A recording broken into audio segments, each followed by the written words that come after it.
पहला सवाल मनीष शुक्ला जी आपसे ही है। मेरे पास एफआईआर की कॉपी है जिसमें आप लोगों जो एफआईआर दर्ज की है सरकार ने, उसमें यह लिखा गया है कि षड्यंत्र है और साथ ही यह बताया जा रहा है कि कूट रचित दस्तावेजों का प्रयोग किया जा रहा है। इसके अलावा यह लिखा गया है कि यह एक आपराधिक कृत्य है, आपराधिक षड्यंत्र है, एक समुदाय विशेष एवं उनके उत्पादों के विरुद्ध किया जा रहा है। कैसे यह षड्यंत्र है हलाल, आप समझाएंगे मनीष शुक्ला जी? बिल्कुल, देखिए विशाल जी, हलाल जो प्रमाणन है उस सरकारी नियमों के द्वारा समर्थित नहीं है। दरअसल हलाल जो है हराम का विलोम है और ये पूर्णतः इस्लामिक प्रैक्टिस है कि क्या खाना है क्या नहीं खाना है, इस्लाम में इसको परिभाषित किया गया है और उसके नाते से ये उनके धार्मिक कृत्यों में आता है, धार्मिक आधार पर क्या भोजन करना है। अब तमाम संगठन एफआईआर में वो नाम दिए गए हैं, हलाला India private limited, Jamiat Ulema Hind हलाल ट्रस्ट दिल्ली, ऐसे 5-6 संगठनों के नाम एफआईआर में दर्ज है। इस तरह की तमाम शिकायतें प्रदेश सरकार को मिल रही थी कि इस सर्टिफिकेट के द्वारा जहां एक तरफ एक वर्ग विशेष के लोगों के व्यापार को बढ़ाने का प्रयास किया जा रहा था, क्योंकि वो जो कंपनियां थी वह कह रही थी कि अगर आप हमारा सर्टिफिकेट प्राप्त करेंगे तो हमारे धर्म के लोग इस प्रोडक्ट को खरीदेंगे और यदि नहीं आप प्राप्त करेंगे तो उनके ऊपर यह भी दबाव था, नहीं प्राप्त करेंगे तो आपके उत्पादन को घटाया भी जाएगा। तो यानी एक तरह से उन कंपनियों को आर्थिक लाभ और हानि की दृष्टि से दबाव में लिया जा रहा था। दूसरा, भारत सरकार FSSAI एक संगठन है जो खाद्य उत्पादों को प्रमाणित करता है और खाद्य उत्पादों को प्रमाणित करना एक तकनीकी विषय है। ये जो 6-7 संगठन हैं, क्या तकनीकी रूप से इतने सक्षम है कि वो बता सके ये भोजन या ये पदार्थ खाया जा सकता है या नहीं खाया जा सकता? और ये एकाधिकार, बाजार में एकाधिकार कायम करने का प्रयास है और साथ ही साथ एक वर्ग विशेष के लिए रोजगार सृजित करने के लिए प्रयास है। देखिए, ये कोई अपने प्रैक्टिस में, अपने वर्ग में ये कोई करे, ये उनका विषय हो सकता है, लेकिन इस पूरे दबाव के नाते से उन धर्मों के लोग भी उस प्रोडक्ट को यूज़ करने के लिए, प्रयोग करने के लिए बाध्य हो रहे थे, क्योंकि कंपनियां दबाव में वो सर्टिफिकेट ले रही थी। और सबसे बड़ी बात यह है कि इनका 1 साल का जो सर्टिफिकेट है 60,000 रुपए तक है। पूरे भारत में 1 बिलियन का ये व्यापार है जो और आगे भी बढ़ और ज्यादा भी हो सकता है। लेकिन मनीष जी, जिसको प्रयोग करना होगा वो करेगा, जिसको नहीं करना होगा नहीं करेगा। नहीं, ये विषय नहीं है। कोई भी व्यक्ति, संस्था किसी कंपनी को इस आधार पे कि आपकी बिक्री बढ़ा सकते हैं, घटा सकते हैं, इसके आधार पे दबाव में लेके सर्टिफिकेट जारी करे और उससे धन अर्जित करे, तो आखिर ये संगठन जो धन अर्जित कर रहे हैं उसका उपयोग क्या है? जैसे अगर सरकार अगर किसी कंपनी को ये अधिकार देती है तो उससे द्वारा जो धन प्राप्त होता है वो जन कार्य में लगता है, सरकारी कामों में लगता है। ये धन कहाँ जा रहा है? दूसरा, किसी भी धार्मिक जो क्रियाकलाप है या कोई भोजन ऐसा है जो एक धर्म विशेष के लिए बनाया जा रहा है उन्हीं के अनुसार, उसी धर्म के अनुसार, तो अन्य लोग क्यों बाध्य हो? तो सरकार ने इसके लिए एफआईआर दर्ज की है, इस पे जांच होगी, तथ्य की जांच होगी और अगर जो लोग भी इसमें दोषी पाए जाएंगे उनके खिलाफ बिल्कुल कठोर कार्रवाई सुनिश्चित की कपिल श्रीवास्तव जी, क्या कहना चाहेंगे? यूपी सरकार तो बैन लगाने की तैयारी में है एक तरह से जो हलाल सर्टिफाइड प्रोडक्ट्स हैं उनके ऊपर। देखिए विशाल भाई, आपने तमाम क्रॉस क्वेश्चन हमारे मित्र से की, लेकिन उन्होंने आपके क्रॉस क्वेश्चन का माकूल कोई जवाब ही नहीं दिया जो लीगल। हम एक बात करें, ट्रिपार्टाइट एग्रीमेंट होता है 2 कंपनियों और ट्रस्ट के बीच। ट्रस्ट भी कोई जो होती है वो बाकायदा ट्रस्ट अधिनियम के तहत जो है वो गठित होती है और कोई कंपनी जो है वो कंपनी एक्ट के तहत होती है, तो यूनिवर्सल ट्रुथ। और जो कंपनी एक्ट है उसके अंदर जब कोई कंपनी आप रजिस्टर्ड कराने चलते हो तो उसके अंदर मेमोरेंडम ऑफ आर्टिकल्स और एसोसिएशन होते हैं, जिसके अंदर ये बताया जाता है कि हम किस उद्देश्य से इस कंपनी को स्थापित कर रहे हैं, ये हमारी कंपनी क्या काम करेगी। रजिस्ट्रेशन का काम तो सरकार करती है और आपको माकूल और खूब मालूम है कि जिसको आपने रजिस्ट्रेशन दिया है वो लीगली दिया हुआ है।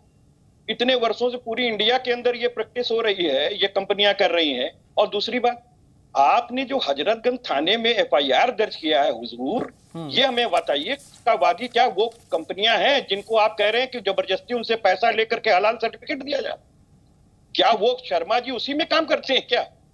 ये आप एक कौन सी नई कहानी गढ़ रहे हो? और दूसरी बात मैं पूछ रहा हूं, कुछ धाराएं आपने प्रिवेल कराई महाराज, जरा उसको हमें बता दीजिएगा। आपने 153A लगाया है जी, आपने 98, 384, 420, 467, 468, 471, 505 और 120B। 120B एक षड्यंत्र की धारा है जो कि किसी का दंड वही लेती है जो अगली धाराओं में दर्ज होता है। जी, इसमें भी आपने दर्ज किया, इसमें छल कपट धोखाधड़ी। और 153A कहता है कि जो पूजा स्थल है उनका संपरिवर्तन या वर्गों के बीच शत्रुता का संपरिवर्तन। अगर कोई हलाल सर्टिफिकेट दिया जा रहा है, और ये भी माफ कर दीजिएगा, आप इसकी भी जानकारी कर लीजिएगा कि ये सिर्फ मटन चिकन के मीट पर ही नहीं है, जी जी, ये नमक पर भी है, ये दूध पर भी है, ये दही पर भी है, सब चीजों पर है। लेकिन कपीश जी, जो मैं आपको एक बीच में रोक रहा हूं, जो एफआईआर में शर्मा जी ने लिखवाया है उसमें उन्होंने ये आरोप लगाए हैं कि इस प्रकार एक समाज विरोधी आपराधिक षड्यंत्र एक समुदाय विशेष एवं उनके उत्पादों के विरुद्ध किया जा रहा है। यहां तक कि शाकाहारी उत्पादों जैसे सौंदर्य प्रसाधन, तेल, साबुन, टूथपेस्ट, मधु आदि की बिक्री हेतु हलाल प्रमाण पत्र दिए जा रहे हैं। परिणाम स्वरूप दूसरे समुदाय विशेष के व्यवसायिक हितों का नुकसान हो रहा है। क्या इससे जो दूसरे समुदाय के प्रोडक्ट्स हैं, या मान लीजिए इस पे हलाल सर्टिफिकेट नहीं, माफ कीजिएगा, हलाल सर्टिफिकेट नहीं है, तो क्या वो उनकी बिक्री पर असर पड़ रहा है, इसलिए ये एफआईआर कराई गई है? अच्छा, एक बात बताइए, मैं ये कह रहा हूं कि आपने और हमने दोनों ने मिलकर अगल बगल एक दुकान खोल ली जी, और उस दुकान में जो प्रोडक्ट आप बेच रहे हो वही प्रोडक्ट हम बेच रहे हैं, लेकिन हमने आपसे 5% कम पे बेच दिया और हमसे सारे लोगों ने खरीद लिया, आपसे नहीं खरीदा। अब कौन सा विधिक कार्रवाई करो? हमें आप बताओ, कोई व्यक्ति या समुदाय या धर्म विशेष की कंपनी होती है क्या? कंपनी एक्ट में प्रावधानित कोई व्यक्ति, कंपनी स्वयं में एक व्यक्ति होती, ये लीगल अप्रोच का व्यक्ति ही जान पाएगा। ये इनलीगल प्रैक्टिस की गई है जो 419, 20, 67, 68, 193, 153A लगाया गया। और आपको बता दूं, ये जानबूझ करके सरकार ने किया। पूरे देश के अंदर फिर क्यों नहीं प्रतिबंधित हो रही है? पूरे देश के अंदर तमाम एफआईआर क्यों नहीं? और हम ये कह रहे हैं जो प्रैक्टिस कर रहे हैं लोग, उन्होंने ये कहा क्या कि ये सर्टिफिकेशन गलत है, ये जो है शुद्धता का माप। अच्छा, आप एग मार्क देखते हैं, आप फेसाई का मार्क देखते हैं, ये क्या कंपनी देती है क्या? ये सरकार देती है सर्टिफिकेशन। लेकिन हलाल सर्टिफिकेशन तो सरकार नहीं देती है ना सर, ये तो एक मान्यता चली आ रही है। फेसाई भी नहीं देती है, सुनते लाइए, आईएसआई भी नहीं देती है, फेसाई भी नहीं देती है और एग मार्क भी नहीं देती है, ये सरकार की नहीं है। चलिए मैं आपके पास फिर आऊंगा। मुफ्ती नदीमुद्दीन जी हमारे साथ जुड़े हुए हैं, वो ऑल इंडिया उलेमा काउंसिल से हैं। मुफ्ती साहब, आप बता दीजिए, आखिरकार ये जो उत्पाद हैं जो एफआईआर में लिखे गए हैं, खास तौर पे कपड़ा, मसाला, नमकीन, इसमें हलाल सर्टिफिकेशन की जरूरत कैसे है और क्यों है? देखिए सुनिए, हम क्या खाएंगे, क्या पिएंगे, क्या इस्तेमाल करेंगे, सरकार तय नहीं करेगी। राम माधव ने क्या कहा था? नहीं, राम माधव ने क्या कहा था? आरएसएस के राम माधव भाजपा के जनरल सेक्रेटरी थे, उन्होंने क्या कहा था? हम क्या खाएंगे सरकार तय नहीं करेगी। चलिए मान लीजिए कि आज वो हलाल के नाम पर तमाशा कर रहा है, 18 लाख मिलियन से ज्यादा बीफ का एक्सपोर्ट हो रहा है, मेट्रिक टन से ज्यादा हो रहा, हलाल सर्टिफिकेट से जा रहा है, और ये सब भाजपा के लोग कर रहे हैं, अल कबीर से लेके अल अरबिया, सोम संगीत। साहब, मुझे आप ये बताइए ना, कपड़ा, मसाला, नमकीन, बिस्कुट, इसमें हलाल सर्टिफिकेशन की जरूरत क्यों है? मैं आपसे ये जानना चाह रहा हूं, क्योंकि आप AIUC के अध्यक्ष हैं, जाने माने मुफ्ती हैं, आप इस मुद्दे को बताएंगे तो और ज्यादा क्लैरिटी होगी। बीजेपी के प्रवक्ता भी जुड़े हुए हैं, उनसे भी पूछेंगे, इस पे जवाब लेंगे। आप ये बताइए, नमकीन, कपड़ा, मसाला, बिस्कुट, इस पे हलाल सर्टिफिकेशन की जरूरत क्यों है? देखिए सुनिए, देखिए नमकीन है, कोई ऐसी चीज उसमें ना मिली हो जो इस्लाम के खिलाफ हो, ये कोई भी सर्टिफिकेट देता है, कोई भी करता है। ISI का सर्टिफिकेट देती है क्या? ISI का सर्टिफिकेट होता है, हॉलमार्क का, ये आपका हॉलमार्क का होता है, FPO का होता है, तो ये सरकार तो नहीं देती है।